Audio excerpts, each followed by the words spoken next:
Bismillahirrahmanirrahim. Assalamualaikum warahmatullahi wabarakatuh. Waalaikumsalam warahmatullahi wabarakatuh. Baik teman-teman, ini pertemuan kedua kita ya di kali ini terkait dengan konsep komunitas berkah teman-teman. Nah, pada kesempatan kali ini kita akan kembali berbincang ya seputar itu tadi. Namun kali ini kita akan berbincang seputar visi dari komunitas berkah teman-teman. Nah, nanti akan seperti apa terkait dengan lebih jelasnya akan disampaikan ya lebih lanjut oleh beliau, narasumber kita teman-teman ya, yaitu terkait dengan Bapak Muhammad Arif teman-teman ya. Oke, kita akan next teman-teman langsung aja terkait dengan masuk ke dalam materinya teman-teman. Baik, Assalamualaikum Pak Arif. Waalaikumsalam Mas Fuad, jumpa kita kedua kalinya ya. Iya, gimana Pak? Alhamdulillah. Alhamdulillah. Sehat ya? Disehat-sehatkan. Nah, nggak sehat pun ya, harus merasa sehat dan benar-benar sehat jadinya. Iya, amin amin. Oke, Mbak, kita akan next nih, Pak, terkait dengan konsep berikutnya, terkait dengan visi dari Hidup Berkah sendiri itu seperti apa, Pak? Terkait dengan kemarin, seputar lanjutan dari konsep komunitas berkah, Pak. Baik, pertanyaan yang bagus ya. Jadi, kita kalau dalam perusahaan ya, mungkin kita pengalaman pernah kerja di perusahaan, atau kita baca-baca perusahaan, itu selalu ada visi dan misi, ya kan? Yeah. Kadang-kadang kita nggak ngerti visi misi itu bingung nih apa seperti sama. Tapi kalau boleh saya singkat saja supaya bisa dipahami semua, bahwa visi ini Mas Fuad adalah goal setting, target akhir, target utamanya itu apa begitu suatu perusahaan. Nah begitu pula kita di dalam komunitas berkah ini adalah punya visi target. Bahkan target ini sebenarnya visi setiap orang. Apa visi setiap orang? Ya, setiap orang dalam hal ini ya, dalam hal ini seorang muslim, seorang yang beriman, tentu targetnya tidak ada lain yaitu lillahi ta'ala, mencari ridho Allah. Ya kan? Nggak ada lain. Jadi dalam aplikasinya ketika kita akan berbuat apa saja, periksa, koreksi, evaluasi, apakah yang akan saya perbuat ini Allah ridho atau tidak. Jika Allah ridho, kita kerjakan. Jika Allah murka, maka kita tinggalkan. Kan begitu. Dan bagaimana kita cari ridho Allah? Caranya bagaimana? Ya melalui suri toladan kita, ya, yaitu baginda Rasulullah Shallallahu Alaihi Wasallam, ya, yang mana beliau adalah uswatun hasanah. Mungkin sekarang orang-orang ada idolanya artis, ya kan, benar nggak? Banyak kan? Banyak. K-pop gitu kan, kalau anak muda. Ada atlet, ada pemimpin dunia dan lain sebagainya.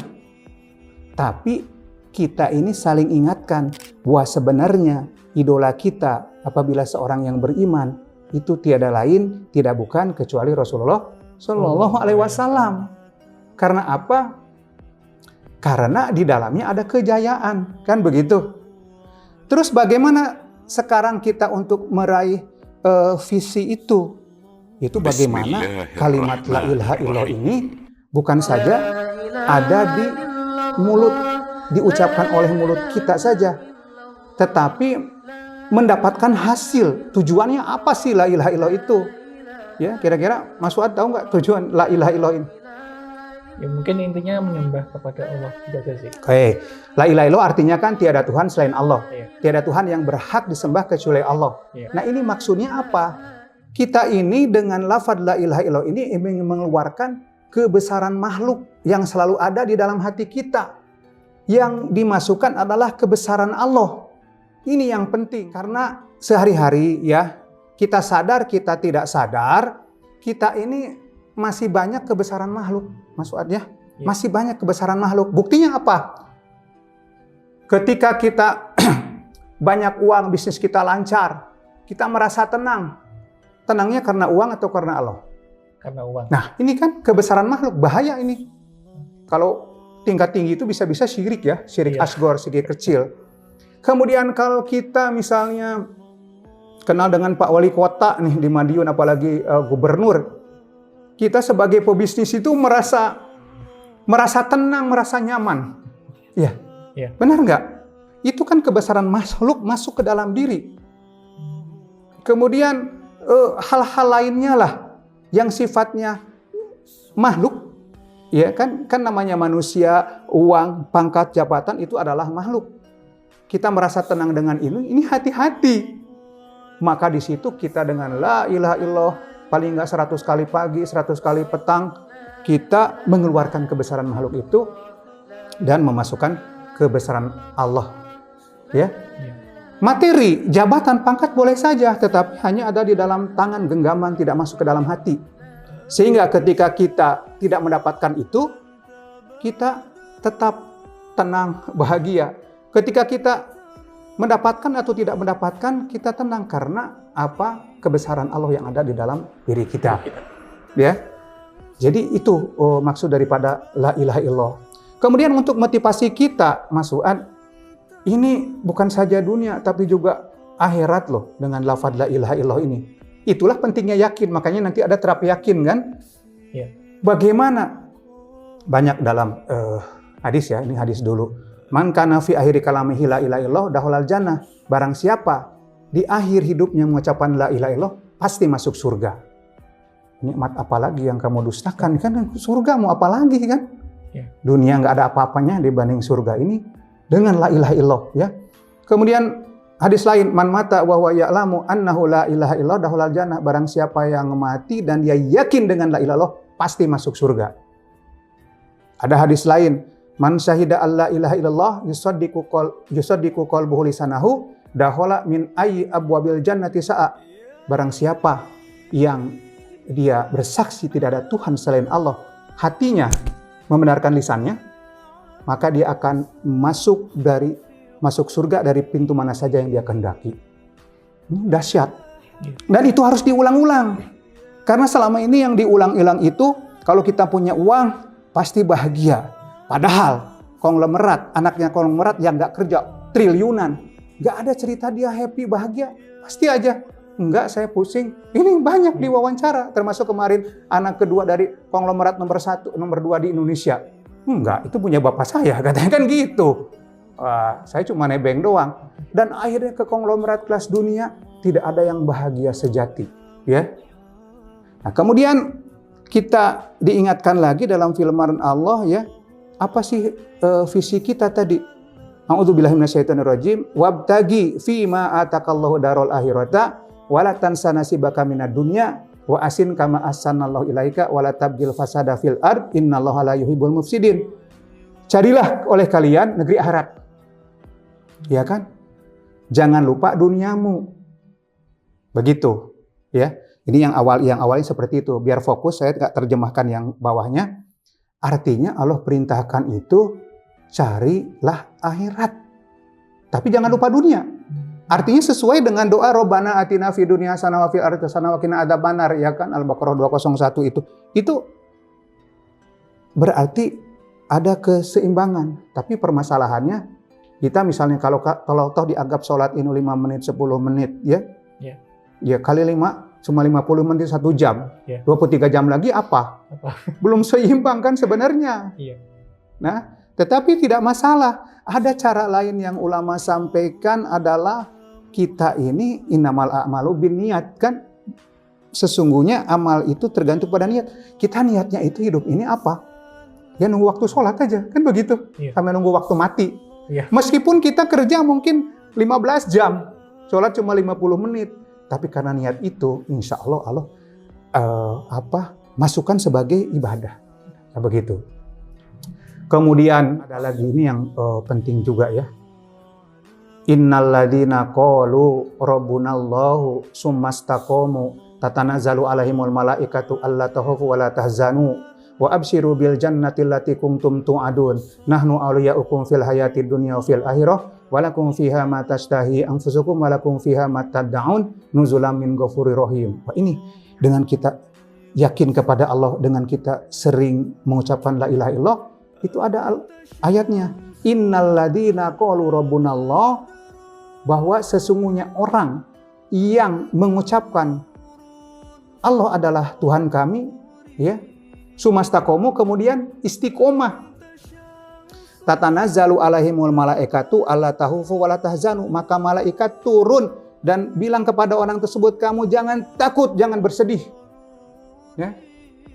Wa abshiru bil jannati allati kuntum tu'adun, dan kalian bergembiralah dengan surga yang akan dijanjikan kepada kamu. Nah, ini yang lebih keren lagi. Allah berfirman, nahnu auliyaukum, kami adalah pelindung. Aku ya, maksudnya kami Allah gitu, pelindung atau penolongmu fid dunia wa fil akhirah, di dunia sampai akhirat. Ya, kalau kita sudah ada wali kota atau RI 1 jadi pelindung kita, wah pedenya minta ampun ya, mungkin kita wah petang-peteng gitu kan. Ini Allah sudah jamin pasti. Ya kan? Bahkan walakum fiha ma tastahi anfusukum walakum fiha ma tad'un. Bagimu nanti di surga itu apa yang tersirat dalam hati, bahkan apa yang diminta dikasih oleh Allah. Nuzulam min ghafurir rahim, sebagai hadiah dari Allah karena mengaku dengan sepenuh hati dan istiqomah Allah adalah Tuhan kami. Begitu. Jadi ini tidak bisa dianggap enteng. Artinya dengan kita banyak membaca la ilaha illallah, mengingat Allah, ya paling tidak 100 kali 100 sore lah, pagi sore, ya kan? Kalau kurang belum masuk badung ini soalnya duit terus di otak 1000 kali. Ya, nggak bisa puluhan ribu kali. Kalau nggak bisa, mari kita kalau mau berguru kepada mursyidnya, ya kan? Ahli zikir, ahli thariqat yang ada sanadnya, ya. Kalau kita hafal Al-Quran, biasanya kita dari Ustadz A, Ustadz A dari Ustadz B, terus Ustadz dari Ustadz C sampai ke sahabat, sampai ke Rasulullah. Kan ada sanadnya. Begitu pula kita hafalan hadis, kan ada sanadnya. Nah, ini juga zikir ada sanadnya, bukan dari Mbah Google. Jadi repot, nggak bisa dipertanggungjawabkan. Boleh nanti, gitu kan. Kemudian sholawat. Sholawat paling tidak Allahumma sholli ala Muhammad atau Allahumma sholli ala Sayyidina Muhammad, ya. Atau banyak sekali sholawat tuh. Ada sholawat Jibril, ya kan? Yang menyentuh hati. Singkatnya sholawat Jibril ini ada sallallahu ala Muhammad, kan? Tapi ada dilakukan gitu kan, sallallahu ala Muhammad dan seterusnya, ya. Itu boleh nanti diamalkan, ya Bapak Ibu. Pertama la ilaha illallah, boleh saja la ilaha illallah, ya singkat tapi berulang-ulang. Boleh saja la ilaha illallah wahdahu la syarikalah lahul mulku wa lahul hamdu yuhyi wa yumiitu wa ala kulli syai'in qadir, atau la ilaha illallah al-malikul haqqul mubin Muhammadur Rasulullah shadiqul wa'dil amin. Sholawat juga kan banyak, ya. Yang penting penuh dengan penghayatan. Dan Bapak Ibu, kalau kita ingin lebih menghayati terutama sholawat, baca masuad perjalanan hidup Nabi. Sirahnya. Ya, sirah nabawiyah. Bahkan kisah-kisah para sahabat. Ini ajib takjub, sehingga orang-orang yang wajahnya sangar pun gitu kan, kalau sudah masuk ke situ hanya ditanya bagaimana kalau Anda dikasih kesempatan bertemu Rasulullah, tidak bisa jawab kecuali nangis. Ini artinya hatinya sudah lembut, ya. Nah, kita perlu dengan la ilaha illallah, dengan Muhammad Rasul supaya hati lembut. Ya, maka itu nanti baca la ilaha illallah, baca sholawat itu bisa Bapak Ibu masing-masing, nanti kita bisa berjamaah, kita bisa berguru, kan begitu. Yang terpenting ya lakukan mulai saat ini. Ya, jadi saya rasa itu Mas Fuad, visi kita dalam hidup ini singkat aja bahasanya.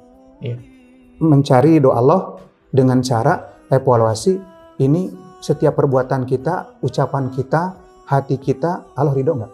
Allah ridho, ya kerjakan. Allah tidak ridho, ya tinggalkan. Bagaimana caranya? Ya, dari hadis-hadis dari ulama-ulama yang sumbernya semua daripada Rasulullah SAW. Demikian untuk visi hidup kita atau visi hidup berkah, Mas Muad. Terima kasih. Oke, baik. Terima kasih Bapak Ustadz Muhammad Arif atas tadi penyampaian materinya.